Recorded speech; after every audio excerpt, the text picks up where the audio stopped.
नमस्कार दोस्तों, डॉक्टर भाटिया चंडीगढ़ से। किरण एस्ट्रो के नाम से हमारा ऑफिस है खरड़ के अंदर, मोहाली के अंदर। हमारी दूसरी ब्रांचेस जयपुर में भी हैं, हनुमानगढ़ में भी है, दिल्ली भी है, गंगानगर में भी है। कॉन्टैक्ट नंबर है हमारा 7023255775। लाल किताब की चर्चा चल रही है और आज मैं बात कर रहा हूँ लाल किताब के पाँचवें घर से लाल किताब की व्याख्या क्या है और वैदिक की क्या है, दोनों की चर्चा साथ करूँगा। पाँचवां घर कुंडली के अंदर होता है संतान का, शिक्षा का, एजुकेशन का, स्कूलिंग का। इसके अलावा पाँचवां घर सट्टे का, किसी ने स्पेकुलेशन का काम करना हो। पाँचवां घर रोमांस का भी होता है, किसी के प्रेम प्रसंग किसी से कैसे रहेंगे, इसके लिए भी पाँचवां घर देखना पड़ता है। किसी की मैरिज अरेंज होगी या लव मैरिज होगी, ये भी पाँचवें घर से ही पता लगता है। पाँचवां, सातवां, नौवें का कोरिलेशन यहाँ देखना पड़ेगा। लाल किताब की अगर मैं बात करता हूँ तो कुंडली का पाँचवें घर में पूर्व दिशा दर्शाई गई है। वैदिक के अनुसार पहले घर को ईस्ट दिशा माना गया है, पूर्व, दक्षिण, पश्चिम और उत्तर।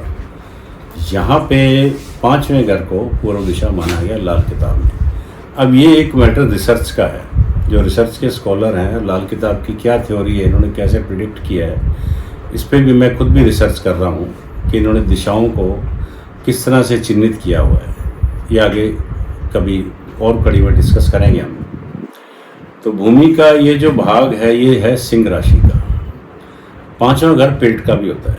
तो जिन लोगों को पेट की तकलीफ होती है, जिन लोगों को गैस की शिकायत होती है, जिन लोगों को गैस्ट्रोएंटाइटिस की शिकायत होती है, उनके लिए पाँचवां घर देखना जरूरी है। और ख़ास तौर से सूर्य और राहु, अगर इनका प्रभाव पंचम में हो तो ऐसे व्यक्तियों को पेट से संबंधित दिक्कतें आती रहती हैं।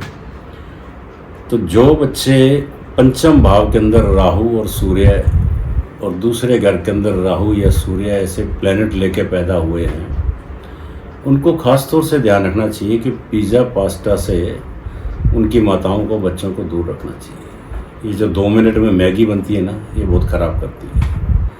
2 मिनट की जगह उनके 2-2 लाख रुपए ऑपरेशन में लगते हैं। इसलिए बेटर ये है कि 8 साल तक बच्चों को अगर ये जंक फूड ना खिलाया जाए, अदरवाइज़ पाँचवां घर जो है ये डिस्ट्रॉय हो जाता है। इसके अलावा इस घर पे बृहस्पति की भूमि होती है पंचम पे, और यहाँ मकान बनाया हुआ है सूर्य ने। तो सूर्य का जो प्रभाव और बृहस्पति का प्रभाव इस घर के ऊपर विशेष रूप से रहता है। एडॉप्टेड सन, दत्तक पुत्र, इसको भी अगर देखना हो तो पंचम भाव को हमें कंसिडर करना पड़ेगा। देन इसके अलावा जो एक और चीज़ इसके अंदर आती है कि पहले घर में तो सूर्य था, पंचम में गुरु और नवम में गुरु। तो 1, 5 और 9 का जो कोरिलेशन बनता है, ये भी एक तरह से विष्णु और लक्ष्मी जी का कोरिलेशन ही बनता है, और ये एक त्रिकोण बनता है।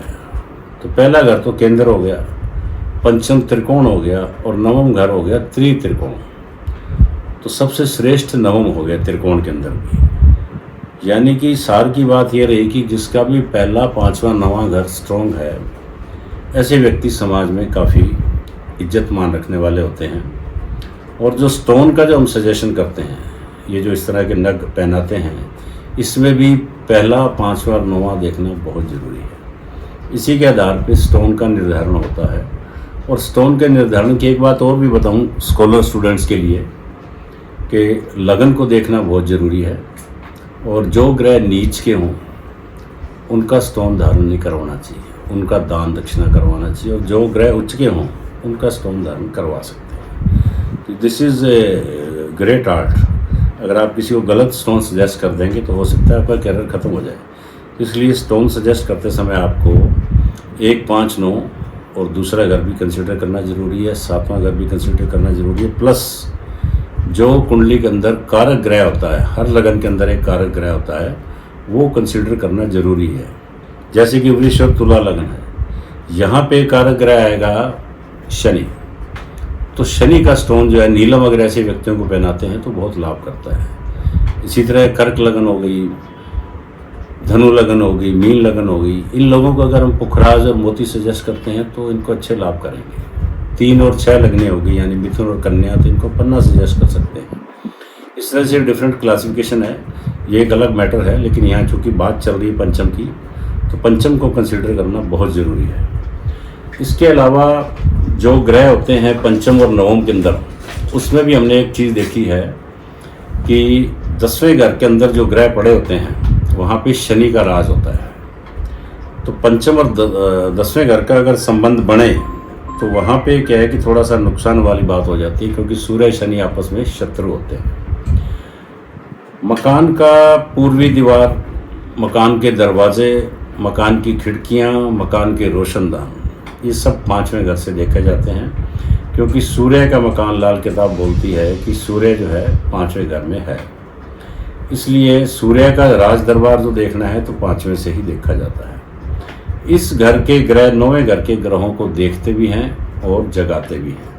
9वां और 11वां घर दोनों घरों के खाली होने पर 5वें घर के ग्रह सोए होते हैं और बेकार होते हैं, तो लाल किताब के अनुसार इन घरों को जगाना पड़ेगा।